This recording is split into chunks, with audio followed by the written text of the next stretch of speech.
میں نے کویشچن کیا تھا کہ نماز میں بسا اوقات دوران نماز جب جماعت میں خاص طور پہ ہوں یا اکیلے بھی ہوں بعض اوقات موبائل کھلا رہ جاتا ہے اور کوئی کال وغیرہ آنا شروع ہو جاتی ہے، میوزک ہوتا ہے یا اور کوئی ٹیون ہوتی ہے، تو اس سے اپنی یا دیگر نمازیوں کی نماز میں خلل پیدا ہونا شروع ہو جاتا ہے، تو کیا حکم شرع ہوگا؟ دیکھیں، سب سے پہلے تو اگر جماعت ہے تو امام صاحب کے لیے اس دور کے اعتبار سے یہ امر مستحب ہوگا کہ وہ اعلانیہ طور پر ذرا پہلے کہہ دیں کہ جن جن کے پاس موبائل ہیں بند کر لیں یا کم از کم اس کو سائلنٹ پہ کر لیں، تاکہ لوگ اگر توجہ نہ ہو تو توجہ ہو جائے۔ پہلی بات تو یہ۔ دوسری بات یہ کہ بعض اوقات تلقین کے باوجود یا بسا اوقات امام صاحب بھول گئے اور اس طرح موبائل بجنا شروع ہو گیا، تو حکم شرع یہ ہوتا ہے کہ عمل قلیل کے ذریعے اس کو بند کر دیں۔ عمل قلیل کا مطلب یہ ہوتا ہے کہ اس طرح کوئی حرکت نہ کریں کہ دور سے دیکھنے والا یقین کر لے کہ آپ نماز میں نہیں، جیسے دونوں ہاتھوں سے موبائل نکال کے اس کو دیکھنا، پھر اس کو بند کر کے پھر جیب میں رکھ کر اس طرح کھڑے ہو گئے، تو جب تک آپ اس موبائل کو بند کر رہے ہیں دونوں ہاتھوں سے، تو سمجھ لیجئے کہ دور سے دیکھنے والا آپ کو یقیناً یہی سمجھے گا کہ آپ نماز میں نہیں، تو اس عمل سے نماز ٹوٹ جایا کرتی ہے، جس کو فاسد ہونا کہتے ہیں۔ لیکن اگر ایک ہاتھ سے اندر ہاتھ ڈالا اور اکثر اندازہ ہوتا ہے اپنے موبائل کے بارے میں، تو اگر اس کو بند کر دیا تو بالکل صحیح ہے، اس میں کوئی حرج نہیں ہے۔ عمل قلیل سے اس کو بند کر دینا چاہیے تاکہ اپنی نماز بھی ڈسٹرب نہ ہو، اور اسی طرح اگر آپ جماعت میں نماز پڑھ رہے ہیں تو مسجد کا احترام بھی اس سے پامال ہوتا ہے، پھر دیگر نمازیوں کے نماز میں فرق پڑتا ہے، اس کا خیال رکھنا چاہیے۔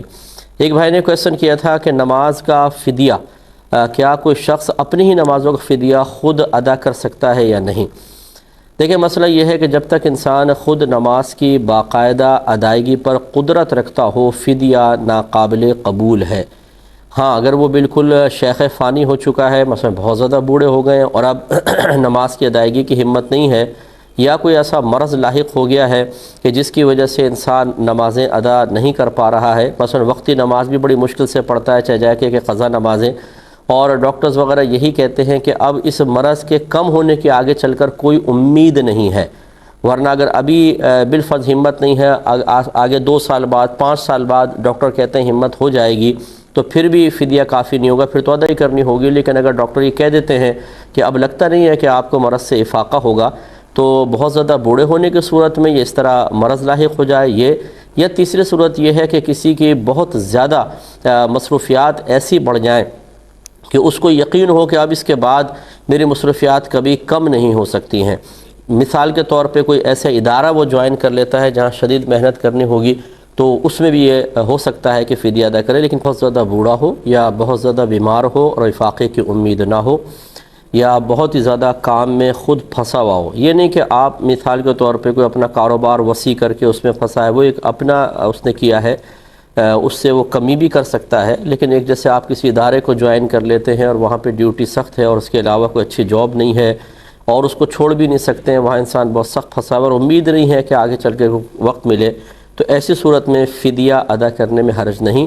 ہر نماز کے بدلے میں 100 روپے اگر ہم صدقہ کر دیتے ہیں تو وہ نماز کا فدیہ ہوگا، اور یہ مشیت الہی پر موقوف ہے۔ یہ مطلب اس میں خود ہمارے اکابرین نے انشاءاللہ کا لفظ کہا ہے کہ اللہ کی رحمت سے اگر اللہ چاہے گا تو اس فدیے کو قبول کر لے گا، کیونکہ روزوں کا مالی فدیہ ذکر کیا گیا ہے، نمازوں کا مالی فدیہ احادیث میں مذکور نہیں ہے۔ یہ علماء نے دلالت النص سے اندازہ کیا، یعنی یوں کہ جب روزہ فرض ہے اس کا فدیہ ہو سکتا ہے، تو نماز اس سے زیادہ اہم فرض ہے تو اس کا بھی فدیہ ہو سکتا ہے۔ یہ اجتہاد کا نتیجہ ہے، تو بہتر ہے کہ نماز کا فدیہ بھی ادا کر دیا جائے، اللہ تبارک و تعالیٰ قبول فرمائے گا۔ اور اب اگر بالفرض کوئی واقعی مجبور ہے تو فدیہ دے سکتا ہے، اور اگر مجبور نہیں ہے تو نماز ادا ہی کرنی پڑے گی، فدیہ کافی نہیں ہوگا۔ اس میں یہ ہے کہ اگر آپ نے ادائیگی شروع کی اور آپ کو مہلت نہ مل سکی، مکمل نماز ادا نہ کر سکے اور موت کا وقت آ گیا، تو بہتر ہے کہ وصیت کر جائیں کہ میرے مال سے فدیہ ادا کر دیا جائے۔ اور بالفرض اگر وصیت کا بھی موقع نہ ملا تو اللہ کی رحمت سے امید ہے کہ جب انسان کسی اچھے کام کی بنیاد رکھ دے، عمل شروع کر دے، تو اللہ تعالیٰ اس کو اس کی موت کے بعد بھی پایہ تکمیل تک پہنچا دے گا، یعنی درگزر فرما دے گا، معاف فرما دے گا۔ دوسرا اس میں کویشچن یہ تھا کہ کیا جو فوت ہو چکے ہیں ان کا بھی فدیہ دے سکتے ہیں؟ تو بالکل ان کا فدیہ دے سکتے ہیں، جس طرح مطلب زندگی میں کسی کے بدلے میں ہم نماز نہیں پڑھ سکتے، اسی طریقے سے اگر کسی شخص کا انتقال ہو جائے تو اس کی طرف سے ہم نمازیں نہیں پڑھ سکتے، فدیہ ادا کر سکتے ہیں۔ ایک کویشچن یہ تھا کہ کیا فدیہ دیتے ہوئے ہیلہ شرعی کر سکتے ہیں کہ نہیں؟ تو بالکل کر سکتے ہیں، اور اس کا طریقہ کار یہ ہوگا کہ آپ جیسے مثال کے طور پہ 10,000 روپے لے لیں، اس میں اندازہ کر لیں کتنی نمازوں کے فدیے بن جائیں گے، کسی شرعی فقیر کو آپ وہ 10,000 روپے نماز کے فدیے کے طور پر دے دیں، اور یہ پہلے سے ہی اشارتاً کنایتاً آپ اس کو سمجھا چکے ہوں، اور یہ اسی کو سمجھا سکتے ہیں جو مسئلہ جانتا ہو کہ وہ آپ سے لے لے، اور لینے کے بعد اپنی مرضی سے کہے کہ میں آپ کو تحفتاً 10,000 روپے واپس کرتا ہوں، آپ اس کو لے لیں، یہ آپ کے پاس واپس آ گئے، پھر آپ مزید نمازوں کے فدیے کی ادائیگی کی نیت سے اس کو دیں، وہ قبول کر لے، مزید 10,000 کا فدیہ بن سکتا ہے جتنے نمازوں کا وعدہ ہو جائیں گی، پھر وہ آپ کو تحفتاً دے دے، اسی طرح لے دے کر پوری نمازیں آپ مکمل کر سکتے ہیں۔ اللہ کی رحمت سے امید ہے کہ اللہ تعالیٰ قبول فرما لے، لیکن آخر میں اس کو فدیہ اس کو دے دیجیے گا، یہ نہیں کہ وہ بھی اپنی جیب میں رکھ لیں، اس کا بھی خیال کریں۔ ایک یہ کویسچن کیا تھا ایک بھائی نے کہ اگر کسی شخص کا اپنی زوجہ سے جھگڑا ہو رہا تھا تو اس نے غصے میں اس کو ایک میسج کر دیا کہ 8 سے 13 میرا رشتہ ختم ہو گیا، اور وہ کہتے ہیں کہ میں نے دل میں نیت کر لی تھی کہ اگر یہ فوراً معافی مانگے تو نہیں ختم ہوگا، اور ورنہ بعد میں ختم ہو جائے گا۔ اس نے فوراً معافی نہیں مانگی، لیکن کچھ دن بعد ہماری صلح ہو گئی، اب کیا حکم شرع ہوگا؟ دیکھیں مسئلہ یہ ہے کہ ہم بعض اوقات خود ہی مفتی بن جاتے ہیں۔ میں اکثر یہی کہتا ہوں کہ شادی سے پہلے ہی مرد پر بھی فرض ہے اور عورت پر بھی فرض ہے کہ آپس کے تعلقات کے تمام ضروری مسائل سیکھیں۔ مثال کے طور پہ مہر کا مسئلہ ہے، جسمانی تعلقات کا مسئلہ ہے، اسی طرح بچوں کی پرورش کا ہے، طلاق کے مسائل ہیں، حتیٰ کہ مرد کے لیے حیض و نفاس کے مسائل سیکھنا بھی فرض ہیں، تاکہ اس حالت میں کہیں زوجہ سے جہاں تک ایک لیمیٹیشن شریعت نے قائم کی ہیں اس کا لحاظ رکھا جا سکے، اور اسی طریقے سے بیوی کو بھی چاہیے کہ شوہر کے فرائض کیا ہیں، حقوق کیا ہیں، اور طلاق کے مسائل وہ بھی سیکھے۔ اب ہم نے پہلے کچھ بھی نہیں سیکھا ہوتا، نہ ہم نے کہیں کوئی کتاب پڑھی ہوتی ہے، اور ہم پھر اپنے طور پہ جیسے یہ بھائی نے کہا کہ وہ مجتہد بن گئے اور انہوں نے خود ہی سوچ لیا کہ میں دل میں نیت کر لیتا ہوں، تو معاذ اللہ ثم معاذ اللہ شریعت چاہے نہ چاہے میری نیت کی وجہ سے تمام احکام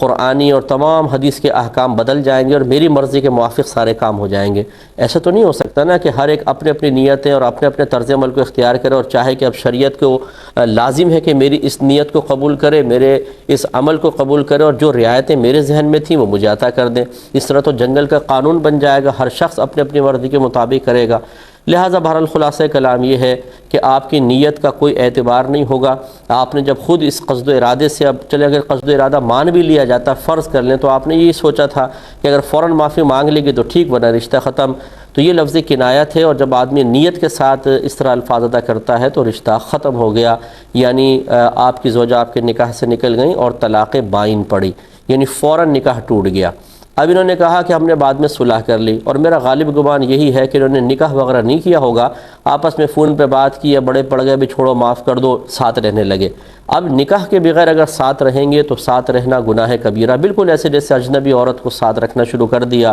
جسمانی تعلق سب ناجائز، اسی دوران اگر حمل وغیرہ ٹھہر جاتا ہے تو وہ بچہ بھی ناجائز ہوگا۔ تو اسی لیے دیکھیں ہم آپ کی خدمت میں گزارش کرتے ہیں کہ ذرا سے آپ مسائل سے صرف نظر کریں گے، شریعت آپ کی مرضی کے مطابق نہیں ڈھلے گی۔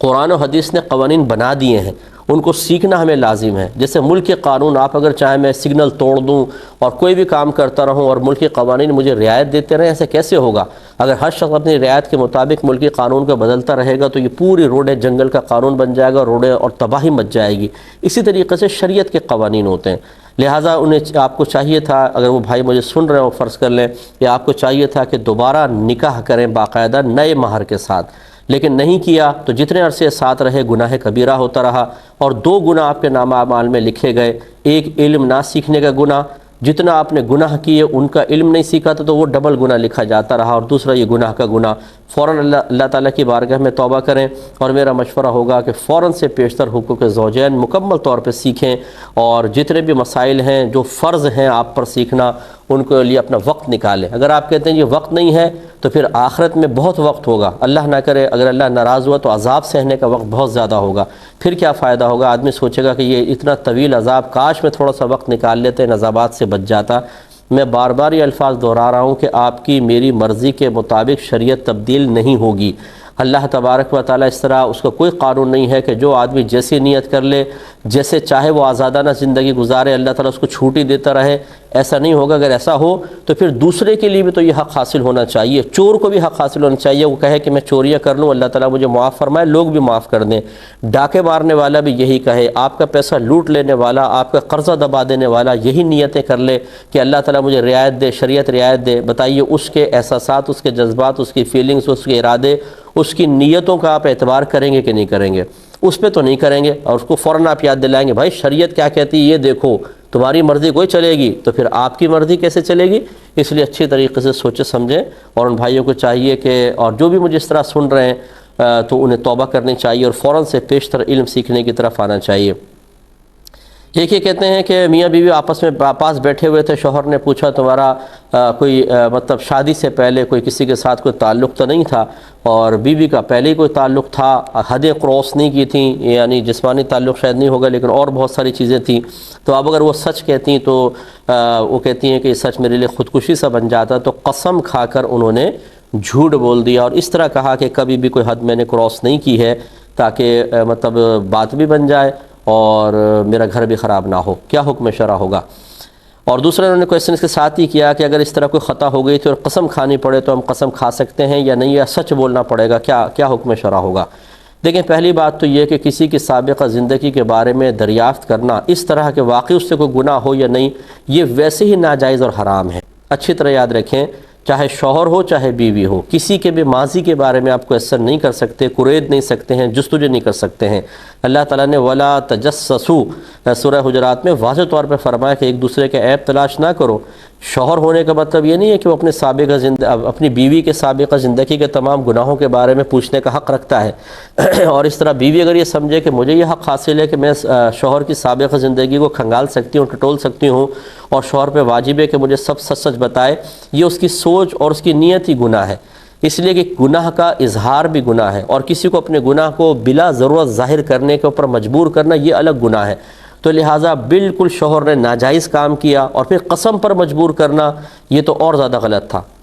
اس لیے ایسا کبھی نہ کریں۔ دوسری بات یہ ہے کہ اس سے پہلے کہ اس کا حل بتایا جائے، ہم یہ گزارش کریں گے کہ وہ بچے اور بچیاں کہ جو اسکولز میں پڑھ رہے ہیں، کالج میں ہیں، یونیورسٹیز میں ہیں، وہ آئندہ 10 سال کے بارے میں بھی غور کریں کہ آئندہ 10 سال کیا ہوگا، 20 سال بعد کیا ہوگا، کیسی ہمارے سامنے صورتحال آ سکتی ہے۔ اس طرح کے گناہ خطا کر کے اپنی زندگی کو خطرے میں ڈالنا، یہ تو چلے ایک صورتحال تھی کہ خالی کلام پر بات ٹل گئی، لڑکیاں اپنے فوٹو دے دیتی ہیں، اپنے مطلب چیٹ جو ہیں وہ کرتی ہیں تو وہ سیو کر لی جاتی ہے، اور بہت سارے ایسے اپنے پیچھے نشانات چھوڑ دیتی ہیں کہ آگے چل کے ازدواجی زندگی کو نقصان پہنچ سکتا ہے، اور یہی مرد کا معاملہ ہوتا ہے۔ ایسا ہرگز نہیں کرنا چاہیے، اپنی زندگی کو پاکیزہ صاف ستھرا رکھیں۔ ویسے بھی انسان کو سوچنا چاہیے کہ ایک عورت آگے چل کے اس کو ماں بننا ہے اور ایک مرد کو آگے چل کے باپ بننا ہے، اور ماں اور باپ مثالی ہوں، آئیڈیل ہوں، اور اپنے بچوں کے لیے رول ماڈل ہوں، یہ بہت اچھی بات ہے۔ اور ایسی خراب زندگی گزار کر ایک ماں آگے چل کر ضمیر کی ملامت سے محفوظ ہو جائے، وہ پھر بہت سخت دلی ہوگی، اور اسی طرح کوئی باپ ہو تو وہ بہت سخت دل باپ ہوگا کہ جس کو بالکل آخرت کی فکر نہیں، احساس نہیں، ضمیر کی ملامت کچھ بھی اس کے نزدیک اہمیت نہیں رکھتی ہے، وہی کرے گا تو شرمندگی ہوتی ہے انسان کو آگے چل کے، تو قطعاً غیر مناسب ہے کہ اس طرح کی کوئی حرکات کی جائیں۔ بہرحال اب یہ ہے کہ اگر اس طرح کی کوئی سچویشن آ جائے کہ پہلے کوئی کارنامے کیے تھے اور اب کوئی حلفیہ بیان لے رہا ہے تو کیا کیا جائے؟ حکم شرع تو یہی ہے، یہ میں ترغیباً نہیں کہہ رہا ہوں کہ کوئی کہے گا اچھا چلے مفتی صاحب نے بتا دیا اب ہم کر لیتے ہیں، آگے چل کے ایسا کر لیں گے، یہ تو ارادہ ہی حرام ہوگا۔ یہ تو اس کے لیے میں آپ کو عرض کر رہا ہوں کہ جس سے ایسی کوئی غلطی ہو گئی وہ اس پہ نادم بھی ہے، شرمندہ ہے، اور اب یہ اچانک سچویشن سامنے آ جاتی ہے کہ جی قسم کھانی پڑ رہی ہے کچھ ہے، تو وہ کیا کرے؟ اس کے لیے حکم شرع یہ ہوگا کہ اگر اس کو یقین ہے کہ سچ بولنے کی وجہ سے فتنہ ہوگا، فساد ہوگا، لڑائی جھگڑا ہوگا، قتل و غارت تک بھی بات پہنچ سکتی ہے، جیسے کہ بعض خاندان ایسے ہوتے ہیں کہ ذرا بھی ایسی کوئی بات پتہ چلے تو غیرت کے نام پہ قتل کی تک کی نوبت آ سکتی ہے، تو اس میں صراحتاً جھوٹ کی اجازت تو نہیں ہوگی، کیونکہ اللہ کا نام ذکر کر کے قرآن پاک پہ ہاتھ رکھ کر صریح واضح 100% جھوٹ بولنا قطعاً غیر مناسب ہے۔ ہاں کوئی نہ کوئی ہیلا کر سکتے ہیں، زومانی سی بات کہہ سکتے ہیں، گول مول بات کہہ سکتے ہیں کہ صراحتاً جھوٹ بھی نہ ہو اور اس طرح کے فتنہ فساد کا معاملہ ٹل بھی جائے۔ جیسے کہ اس بچی نے کوشش کی کہ جی کبھی میں نے حد کراس نہیں کی، تو وہ شوہر بھی شاید کوئی بہت ہی بھولا بھالا ہوگا، ورنہ کراچی کا ہوتا تو وہ تو فوراً 3 کویسچن اور کر لیتا کہ یہ نہیں، ہیلے نہ کرو، پہلے یہاں سے سٹارٹ کرو۔ تو وہ کوئی بھولا بھالا شوہر تھا، اللہ تعالیٰ اس کو مزید اس کے بھولپن میں اضافہ فرمائے، لیکن بیوی کو مزید ایسی چلاکیاں کرنے سے بھی بچنے کی توفیق عطا فرمائے۔ تو یہ مطلب اس طرح کے کوئی جملے مؤثر انسان کہے کہ آگے والے کے دل میں مزید شک پیدا نہ ہو کہ میں تو سیدھی سیدھی بات کر رہا ہوں، یہ گھما کیوں رہی ہے۔ تو بہرحال کوئی نہ کوئی طریقہ کار اختیار کر کے سراتن جھوٹ نہ ہو، لیکن اس طرح کے فتنے کو دور کرنے کے لیے الفاظ ادا کیے جا سکتے ہیں، اور بہتر یہ ہے کہ ایسی کوئی سچویشن انسان بننے ہی نہ دے کہ آگے چل کر کوئی ایسے مسائل پیدا ہوں۔ اللہ تعالیٰ سب کی بچیوں کی عزتوں کی حفاظت فرمائے۔ اگر سابقہ زندگی میں بتقاضائے بشریت کو ایسی خطا ہو گئی ہو، اللہ تعالیٰ اس پہ پردہ رکھے، ان کے ازدواجی زندگی کو کامیاب رکھے اور کسی بھی آزمائش میں مبتلا نہ فرمائے، آمین۔ ایک مختصر تو یہ کہ ایک میں نے کہا کہ سابقہ زندگی کو نہ کوریدا جائے، لیکن اگر بیوی کو شوہر پر موجودہ زندگی کے اعتبار سے شبہ ہے یا شوہر کو بیوی پر شبہ ہے تو وہ باس پرس آپس میں کر سکتے ہیں، اس میں منع نہیں ہے۔ سابقہ زندگی ٹٹولنا منع ہے، اور موجودہ بھی بدگمانی پر اس کی بنیاد نہ رکھے، کوئی ثبوت آ گیا تو پھر اس پہ بہرحال معلومات کر سکتے ہیں۔ دوسری بات یہ کہ یہ جو عرض کیا کہ بوقت ضرورت ایسا ہو جائے کہ انسان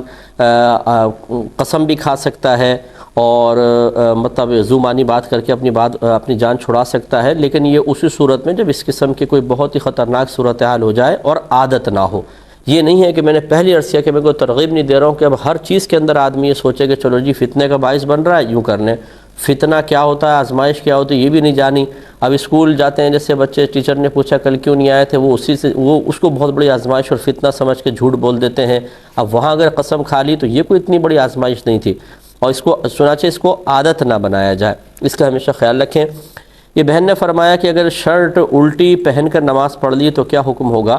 دیکھیں، ایسا لباس پہن کر نماز پڑھنا جس کو عام لوگوں کے سامنے پہن کر جانے میں شرم و عار محسوس ہو، کبھی انسان ہمت نہ کر سکے، مکروہ ہوتا ہے، اور مکروہ کے ساتھ جب نماز پڑھی جائے تو اس کو دوبارہ پڑھنا واجب ہوتا ہے۔ اگر دوران نماز ہی پتہ چل جائے کہ الٹی شرٹ ہے تو نماز توڑ دے، شرٹ کو سیدھا کر کے پہنیں، دوبارہ نماز سٹارٹ کریں، اور نماز ختم کرنے کے بعد پتہ چلا تو آئندہ زندگی میں اس کو لوٹا لیں۔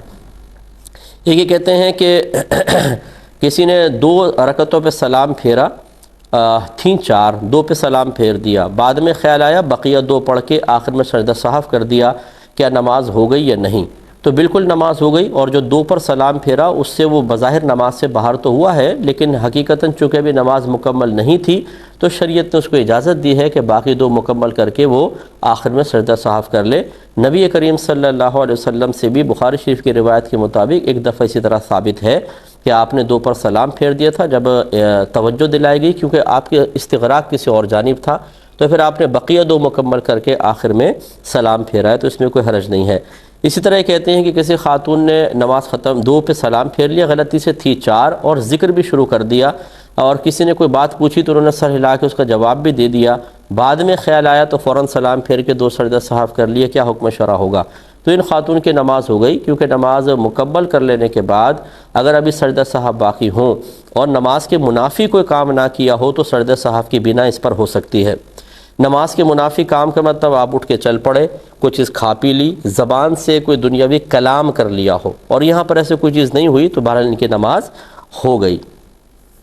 اسی طرح کہتے ہیں کہ بعض اوقات خواتین جو ہے وہ بعض کپڑے اپنے پاک نہیں کرتی ہیں کہ چلو ان میں کون سے نماز پڑھنی ہے، اور بعد میں پھر ایسا ہوتا ہے کہ وہ کپڑے بدل کے نماز تو پڑھ لیتی ہیں لیکن جسم پر پانی نہیں ڈالتی ہیں، تو کیا ان کی نماز ہو جائے گی؟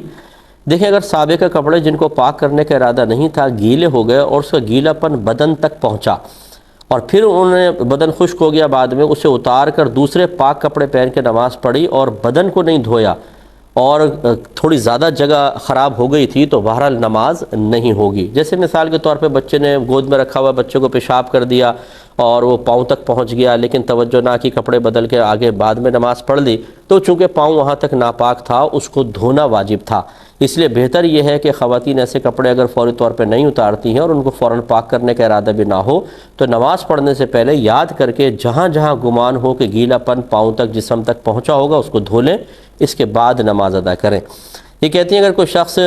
نماز پڑھ رہا ہے، یوں 2 رکعت نماز پڑھے کہ نماز توبہ ہے، گناہ کے کفارے کی نیت سے، تو کیا ہو جائے گی؟ تو بالکل یہ دو نیتیں اس میں شامل کر سکتے ہیں، جیسے تحیۃ الوضو اور تحیۃ المسجد کی ایک ساتھ ہی دو نیتیں کر سکتے ہیں، یہ ہو سکتی ہیں۔ لیکن جہاں الگ مستقل نماز ہو، جیسے سنت موقدہ غیر موقدہ، ان کے اندر دونوں کی نیت کر لیں، ایسا نہیں ہوگا۔ تو لہٰذا جہاں اس طرح کے دو ملا کر کرنے کا ارادہ ہو، پہلے معلوم کر لیا جائے۔ ایک بچے نے پوچھا ہے کہ مدت عدت شریعت نے مقرر کی ہے، کیا جس طرح اس میں کمی کوئی نہیں کر سکتا، کیا تھوڑی زیادتی کر سکتا ہے؟ جیسے 3 حیض عدت ہے تو 4 حیض کر لے،